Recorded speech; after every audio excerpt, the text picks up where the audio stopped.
aquí en el programa número 36 ya de Aprendiendo a Pensar. Estamos que cada día en esta sección que tenemos con la intelectualidad, con el ajedrez, con este deporte, ciencia o arte, como muchos quieran llamarle, también juego, porque es un divertimento para niños y aficionados. Y en este rinconcito de ajedrez siempre tratamos una partida histórica, una partida, analizamos jugada a jugada, una partida de grandes maestros, una partida que destaca por algo en particular. En esta ocasión vamos a ver una partida de un ex campeón del mundo, concretamente el cuarto campeón del mundo desde que se oficializó este torneo, que fue Alexander Alekhine. Hemos visto ya algunas en programas anteriores de este jugador ruso nacionalizado francés. Alexander Alekhine tuvo una vida intrépida, con muchísimas vicisitudes para poder llegar a ser campeón del mundo. Y vamos a ver una partida que se jugó aquí en España, precisamente en una simultánea. Él era muy asiduo a venir aquí a España, torneos en San Sebastián, en las Islas Canarias, y esta se jugó en Sevilla. Una simultánea que dio con diferentes jugadores. Sabéis que una simultánea es cuando juega un jugador con muchos a la vez, y en esta ocasión él tuvo la deferencia de dar las negras a su, o sea, coger las negras y dar las blancas a sus rivales, algo que es poco habitual, porque normalmente cuando un jugador juega con muchos a la vez, pues suele coger las blancas, que tienen siempre un poquito más de ventaja iniciativa. Él cedió las blancas a sus rivales, las jugó contra Joaquín Torres, fue en el año 1922, como decimos, en Sevilla, y me gustaría verla sobre todo por el remate espectacular que hay en el final. Espero que os guste.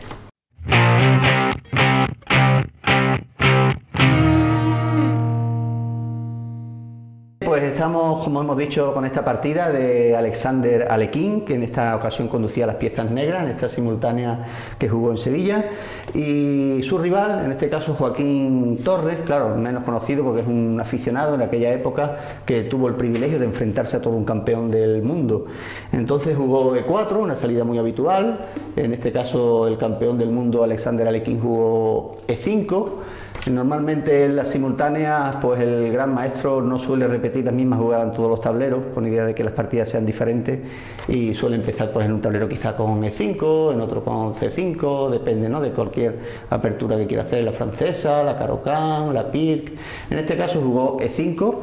Suelen ser aperturas muy abiertas que terminan en ataques más directos, y lógicamente es lo que querría Alexander Alekhine, intentar liquidar a sus rivales lo más rápido posible, porque tenía que enfrentarse a muchos, y son muchas horas andando tablero a tablero, jugada a jugada, ¿no? Así que caballo F3 jugó las blancas, atacando al peón de E5, y hay varias formas de defender al peón. Lógicamente Alekhine se decidió por la más habitual, quizá la mejor. Caballo en C6, defiende al peón de E5. Existen otras, como por ejemplo la Philidor, lo hemos comentado en este programa, otras formas de defender E5. F6 sería un error, se le llama la defensa irregular, pero sería un error porque incluso permite este sacrificio, caballo por E5, muy inesperado para el jugador que no lo ve venir, ¿no? Y ahora, al haber abierto esta diagonal por mover el peón F, que no es muy habitual, no es muy recomendable, perdón, la dama estaría en D1, salta a H5 tocando el rey y tocando este peón. Si haces esta defensa incluso perderías la torre, ¿no? Así que la forma de empezar es muy importante, por eso animamos a todos los aficionados que nos ven, pues que también no solamente nos vean aquí desde la televisión, sino que asistan a las clases y que puedan aprender aperturas, ¿no?, y defensa. Y esta hemos dicho que sería bastante mala, pero evidentemente Alekhine eligió caballo C6. Aquí Joaquín Torres jugó alfil B5, que es lo que se denomina la apertura española. Apertura española o Ruy López, la inventó Ruy López allá por el 1700, y desde entonces se sigue practicando, incluso ahora en el último torneo de candidatos que hemos tenido para poder enfrentarse al campeón del mundo Magnus Carlsen. Ha habido muchas partidas que han empezado con la apertura española. En este caso Alekhine jugó A6, que es la más habitual, pidiendo explicaciones a ese alfil. Muchos aficionados piensan que si toman alfil por caballo, el caballo, como defiende este peón, ya podrían ganar un peón, ¿no? Si os fijáis, parece una jugada fácil, ¿no? Tomamos alfil por caballo, independiente que nos tome con un peón o con otro, es mucho más habitual tomar con el peón D. Pues parece que las blancas han ganado un peón. Sin embargo, ese no es el propósito de la española, porque las negras lo recuperarían fácilmente. Fijaros qué jugada, dama D4, tocando el peón, tocando el caballo. Evidentemente hay que salvar el caballo, y cuando se vaya el caballo ganamos el peón y dando jaque. Así que realmente no hemos ganado ningún peón con esta jugada, así que no es el propósito de la española. Cuando llevamos el alfil a B5 no es el propósito de cambiar y ganar este peón. Es por eso que las negras se desentienden del peón y juegan a 6 pidiendo explicaciones a ese alfil, que es lo que está haciendo en esa casilla. Entonces, alfil A4, también se puede tomar alfil por C6, por supuesto, es la variante del cambio, en la apertura española, pero es mucho más habitual jugar alfil A4.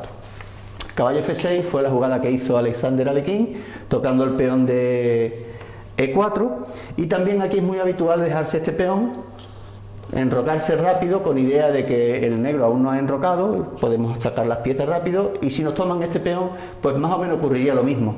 Podemos utilizar la torre, la dama para atacar a esta pieza, que cuando se vaya, pues terminaremos recuperando el peón que llevábamos de menos. Entonces realmente estos no son pérdidas de peón, sino serían cambios, uno por el otro. Entonces en este caso Alexander Alekhine prefirió no tomar, defiende el suyo en D6, y aquí tomaron alfil por C6 las blancas. Esta jugada sí que podemos decir no es un error garrafal que nos vaya a hacer perder la partida, pero en el ajedrez muchas veces no se pierde por un error garrafal, se pierde por pequeños errores que se van cometiendo, se van añadiendo, vas quedando en una posición cada vez más inferior, te da menos posibilidades para tus piezas y el rival al final termina asfixiándote, ¿no? Si os fijáis, ya que el alfil se retiró a A4, no tiene mucho sentido tomar ahora, podría haberlo hecho antes entonces, ¿no? Es como que hemos movido el alfil 1, 2, 3 veces para terminar cambiándola por un caballo que solo ha movido una vez, ¿no? Entonces en este caso es una jugada, no vamos a decir mala, pero no la mejor que podía haber hecho el rival de Alekhine. D4, una jugada bastante buena, luchando por el centro, aprovechando que el rey no se ha enrocado, quiere abrir el centro para utilizar las piezas mayores contra el rey. Así que aquí Alekhine entra en el juego de Joaquín. Evidentemente la capacidad de cálculo que tenía uno y otro no es la misma, así que entra en este juego sin haberse enrocado, caballo por E4, torre E1 atacando al caballo, y fijaros cómo por añadidura el rey se encuentra ya un poco incómodo. Estamos hablando de que Alekhine conducía las piezas negras, que podía parecer que está en una posición inferior, ¿no? Pero veremos cómo no es así. Defiende al caballo para que la torre no pueda llegar a donde está el rey, el caballo sigue bien centralizado, en una posición perfecta. Las blancas toman D por E5, que aquí sí que parece que van a ganar un peón. Alekhine, por supuesto, lo tenía todo muy bien pensado, porque si toma aquí, pues ahora le van a cambiar dama, va a tener que tomar con rey. Una vez que se mueve el rey ya no se puede enrocar, quedaría el rey de Alekhine en el centro y encima perdería este peón.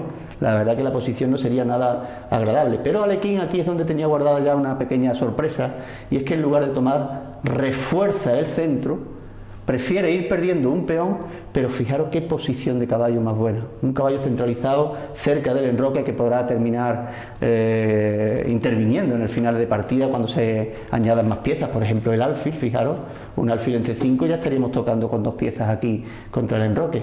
Entonces a veces no hay que ser glotón, por así decirlo, e intentar comernos todas las piezas, sino a pesar de que Alekhine va perdiendo un peón, tiene mucha facilidad ahora para atacar al enroque con este caballo centralizado. D5 fue una gran jugada por parte de Alekhine. Aquí jugó su rival caballo D4, que está amenazando otro peón, y fijaros cómo Alekhine de nuevo hace esta jugada que, como hemos dicho, amenaza entrar en F2 y permite que el caballo tome otro peón. Es un peón doblado, está sacrificando un par de peones, pero a cambio tiene caballo muy bien cerca del rey, el alfil también, y la dama que se puede incorporar en cualquier momento.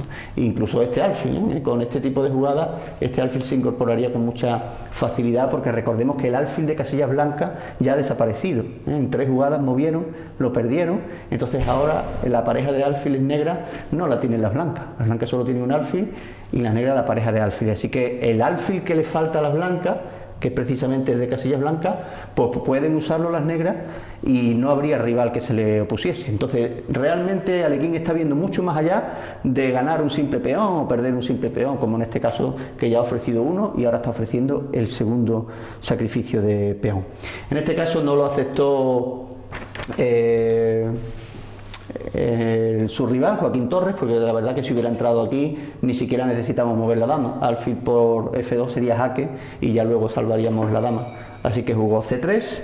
La partida continuó con enroque, hasta los grandes maestros, los mejores del mundo, se enrocan cuando ven la oportunidad, y no solo para defender el rey, sino para que la torre también salga en ataque al enroque rival. F4 defendiendo al peón de E5, pero la verdad que debilita aún más la diagonal, que tienen las negras en G1 H7, A7, ¿no? Es la diagonal que siempre le llamamos desde la última casilla hasta la que empieza, la diagonal A7 G1 está controlada por el alfil, aunque de momento esté el caballo en medio. Dama E8 es una jugada ya que está buscando incorporar la dama, si os fijáis, no en esta casilla, pero sí en G6, tocando al enroque. Alfil E3, por fin las blancas empiezan a desarrollar la cantidad de piezas que tenían sin mover, refuerzan un poco más el centro. La verdad es que parece una jugada muy buena porque evita la diagonal que estaban controlando las negras. De hecho, las negras tienen que poner su alfil aquí para que esté defendido y evitar cualquier posibilidad de descubierta. Fijaros que estas jugadas no solemos explicarlas porque hemos dicho que nuestra sección de Aprendiendo a Pensar no es para explicar ajedrez, para eso tenemos nuestras clases, invitamos aficionados, a niños que vengan, pero algunos detalles siempre lo explicamos, ¿no? Por ejemplo, esto lo que llamamos en ajedrez una descubierta.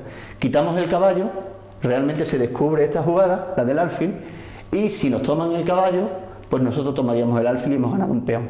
Mientras que si prefiere las negras tomar alfil por E3, este mismo caballo que ha tomado aquí retomaría en alfil y también hemos ganado un peón. Así que fijaros que descubierta, y por eso las negras jugaron alfil B6. En muchas ocasiones, cuando un aficionado ve partidas en un periódico o algo así, las reproduce en su casa, ve jugadas de este tipo de un campeón del mundo y no las entiende, ¿no? Dice, ¿y para qué es eso, no? Y quizás se aburre porque no entiende bien las jugadas por qué se han hecho. Cuando uno ya las entiende, sí que tienen un sentido. Si deja el alfil sin defender, está a expensas de una descubierta. Si está el alfil defendido, no me preocupa la descubierta, porque si me toman, yo tomaría con peón.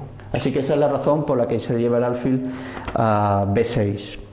En este caso sigue desarrollando las piezas las blancas, ofrecen un cambio muy interesante porque un caballo que no hacía nada por un caballo que está muy centralizado, es decir, las blancas no están jugando mal del todo para estar enfrentándose a todo un campeón del mundo, Alfil B7 jugó Alexander Alekhine y ahora, en lugar de cambiar, que también dejaría un peón pasado bastante peligroso, jugaron caballo F3.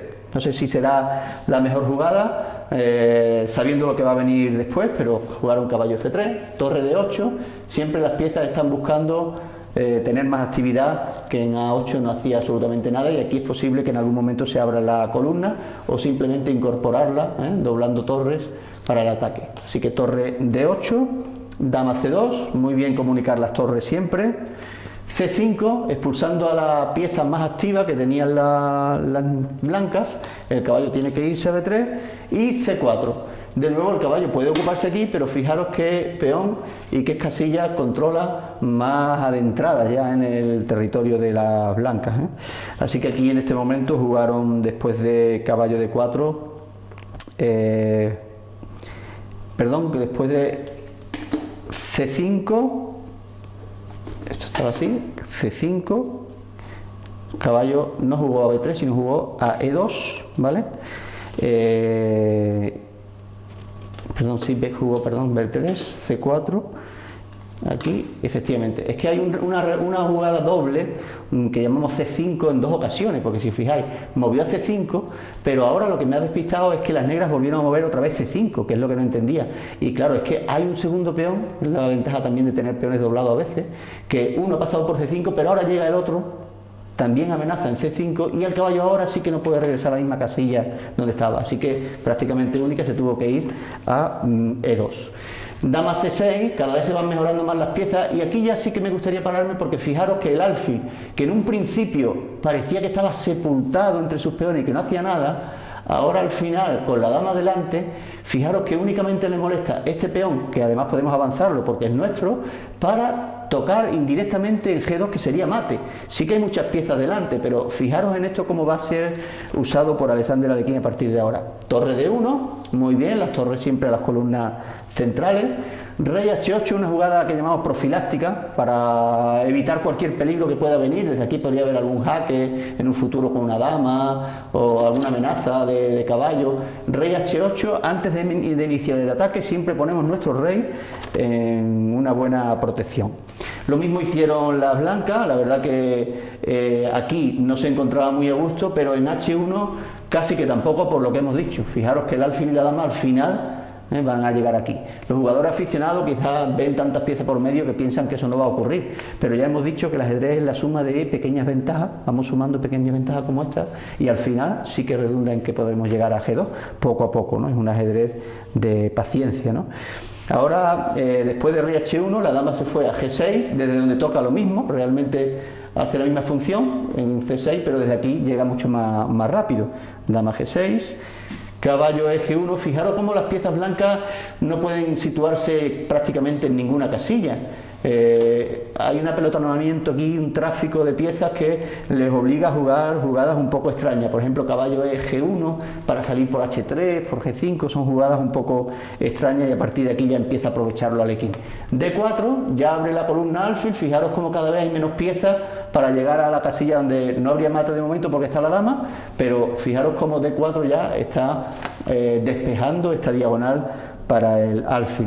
Las blancas tomaron C por D4, las negras C por D4, desdoblan sus peones y son peones pasados muy fuertes que pueden llegar incluso a coronar, ¿no?, en el final de la partida. Las blancas tomaron alfil por D4 porque tienen apoyo de caballo, apoyo de torre, ganan un segundo peón que ha sacrificado Alekhine. Las negras tomaron alfil por D4, las blancas tomaron torre por D4, las negras torre por D4 y las blancas caballo por D4. ¿Os estáis fijando que cada vez la diagonal tiene menos piezas? El caballo que estaba aquí ahora ya tampoco está, a cambio de haber sacrificado un peón. Aquí Alexander Alekhine sacrificó uno en la apertura, otro aquí en el medio juego, pero su plan sigue intacto, Ya solamente falta quitar el caballo y alejar a esta dama de la defensa de G2 para poder recibir mate. Así que a ver cómo se las ingenia Alekhine para hacer esto, porque lo que más me gusta de esta partida es precisamente el final, el remate final, que va a ser muy bonito con la pieza que le van a dar mate, la que menos os imagináis, Así que después de todo el cambio masivo de pieza que se ha producido en D4, las blancas jugaron caballo por D4 la última jugada y las negras hicieron dama H5, dama H5, caballo H3. Como dijimos, este caballo estaba buscando casillas donde protegerse, donde salir y tener algún tipo de actividad. Y ahora viene una jugada espectacular de Alekhine para rematar la partida. Los aficionados quizá os cueste un poquito verlo. Los que tenéis más experiencia en ajedrez quizá ya estáis viendo cuál es el remate que va a hacer Alekhine. Dejo este poquito de tiempo para que podáis verlo, porque parece poco probable de que con estas pocas piezas, la dama, el caballo y el alfil, la torre no está interviniendo, no puede salir, sería muy buena posición pero no puede salir. Con estas tres piezas que termine dando mate en tan solo 3 jugadas, parece algo impensable, y tanto más cuando la dama está aquí, el caballo está cerca, hay piezas que están defendiendo al rey. Pues la jugada, si no os habéis dado cuenta, es dama por H3, una jugada espectacular. Sacrificó la dama, fijaros qué bonito, para despejar el último peón que molestaba al alfil que va a dar jaque, pero solamente con el alfil y el caballo podrá dar mate.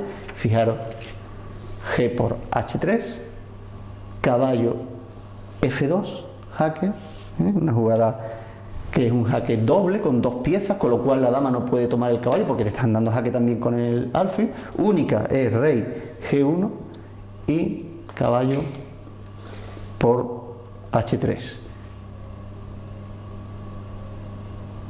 La torre estaba, en F1, porque era la otra torre la que se había movido, y es por eso que después de caballo F2, rey G1, caballo H3, es jaque mate, Si os fijáis, el rey no tiene ninguna casilla donde ir, está incomodado por su torre, y con las 2 únicas piezas que está atacando, Alekhine consiguió dar mate, y más en una simultánea en la que probablemente está jugando con 30 personas o más y tiene apenas 1 segundo cada vez que pasa por cada tablero. Así que me ha encantado ver esta partida, de compartirla con vosotros para que veáis una vez más que el material no es lo que cuenta en el ajedrez, sino la actividad de las piezas, por muy menores que sean. Aquí estaba la dama y en ningún momento ha podido hacer nada, Así que caballo y alfil dando un mate muy bonito, encerrando al rey en el enroque. Espero que os haya gustado y que podáis disfrutar de esta partida tanto como lo he hecho yo.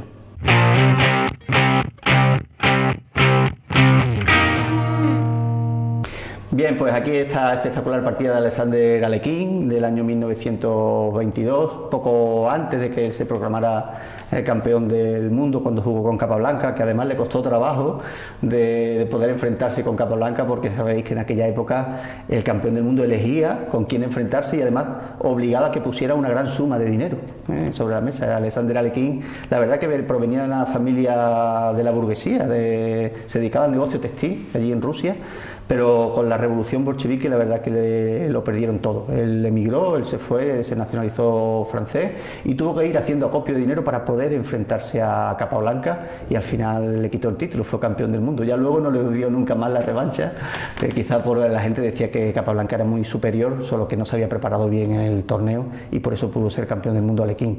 Y quizá tuvo ese miedo a Alekhine y nunca más le dio la revancha a Capablanca y le quitó el título, ¿no? Así que Alekhine fue campeón del mundo y partidas como esta simultáneas son muy curiosas y nos gusta verla con vosotros en este programa de Aprendiendo a Pensar. Así que si queréis seguirnos, estamos siempre todos los días a la misma hora, o en YouTube también podéis descargarnos. Hasta mañana.